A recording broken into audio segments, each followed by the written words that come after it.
हे आठवतं तुम्हाला? महात्मा गांधीची 3 माकडं. भाजपच्या पिंपरी चिंचवडच्या नगरसेवकांची तशी अवस्था झालेली आहे. तोंड दाबून मुक्क्याचा मार. म्हणजे बोलायचं की नाही, बोललं तर पक्ष शिस्तभंग होती म्हणून कारवाई होईल म्हणून बोलायचं पण नाही. इकडून जनता शहरातल्या प्रश्नांनी हैराण झाली आहे. शहरामध्ये महापुराने संपूर्ण दैना झाली, त्याविषयी बोलायचं नाही.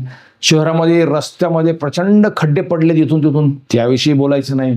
मुशी कचरा डेपोमध्ये कचऱ्याचा ढिगारा कोसळला, 9 जण खाली पिली, त्याच्यामध्ये निष्पाप लोक मेले, त्याच्याविषयी बोलायचं नाही. शहरात पाण्याची बोंब आहे. धरण जवळपास 70-75% भरले, तरी पाण्याची बोंब आहे. फक्त 2 तास पण बोलायचं नाही. म्हणजे असे अनेक प्रश्न आहेत.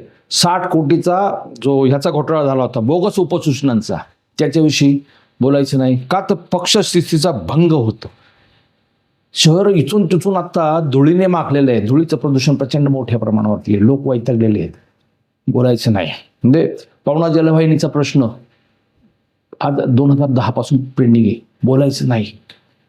म्हणजे खड्डे, रस्ते, पाणी, गटर, कचरा. शहरामध्ये मोशी कचरा डेपोतल्या दुर्घटनेमुळे संपूर्ण शहरामध्ये 5 दिवस झाले कचरा उचलला नाही. सगळं शहर कचरा कुंडी झालेलं आहे. पण बोलायचं नाही. का? तर पक्ष शिस्तभंग होते. भाजपची सत्ता असून भाजपच्या नगरसेवकांना बोलायची चोरी झाली आहे. कारण बोललं तर पक्षाची बदनामी होते म्हणून बोलायचं नाही. शहर विकास आराखडा, जो शहराचा पुढच्या 25 वर्षाचं भवितव्य आहे, त्या आराखड्यासंदर्भात 50,000 हरकती आल्यात, त्याच्यावरती सूचना आल्यात, पण त्याची सुनावणीच होत नाहीये. समिती नियुक्त झाली पण बोलायचं नाही. शहराच्या महापालिका सभेमध्ये महापालिका सभेचं लाईव्ह प्रक्षेपण लोकांसाठी सुरू केलं होतं. तर महापक्षाची बदनामी होते, आपली बदनामी होते म्हणून ते त्यांनी बंद केलं. बोलायचं नाही. म्हणजे कर आकारणी स्वीकृत नगरसेवकांचा विषय होता. 10 पैकी 3 नगरसेवक राष्ट्रवादीने जे त्यांचे स्वीकृत साधी नावं होती ती दिली. भाजपच्या 7 लोकांना अजून नावं त्यांची देता नाही आली. कार्यकर्ते 150 कार्यकर्ते वेटिंगमध्ये आहेत की आमच्यापैकी कोणाला तर निवडलं जाईल, त्याच्याविषयी पण बोलायचं नाही. इतकी ही अघोषित आणीबाणी. हे फार मोठं. त्याच्यामुळे म्हटलं की भाजपच्या नगरसेवकांची ही प्रचंड कोंडी झालेली आहे. त्यांना वाटतंय की कुठून झक मारली ते सत्तेत आलो.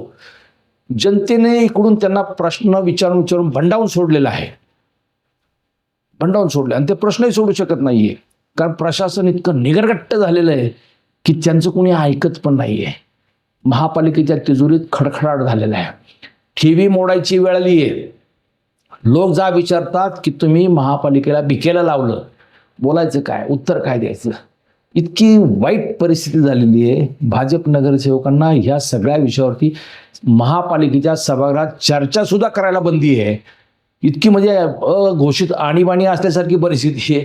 म्हणून म्हटलं की महात्मा गांधीच्या 3 माकडापेक्षाही वाईट परिस्थिती भाजपच्या नगरसेवकांची झालेली आहे. आणि असं जर सुरू राहिलं तर जनक्षोभ होऊ शकतो. आज महापालिकेची सर्वसाधारण सभा आहे. ह्या सभेमध्ये सुद्धा हे एकही विषय येणार नाहीत, त्याच्यावर बोलायचं नाही. फक्त मोशीच्या कचरा डिपोमध्ये दुर्घटना घडली, 9 जणांना श्रद्धांजली वाहून सभा तहकूब करायची, पण त्याचं विश्लेषण करायचं नाही, त्याच्याविषयी बोलायचं नाही. अशी अघोषित आणीबाणी त्यांना म्हणजे बंदी केलेली आहे. हे फार घातक आहे. दैनिक सकाळचे वरिष्ठ पत्रकार, मुख्य बातमीदार पितांबर लोहार यांचं विशेष अभिनंदन. त्यांनी अशा प्रकारची बातमी, वेगळ्या आशयाची बातमी दिलेली आहे की जेणेकरून जनतेने पण विचार करायला पाहिजे. जरूर वाचा.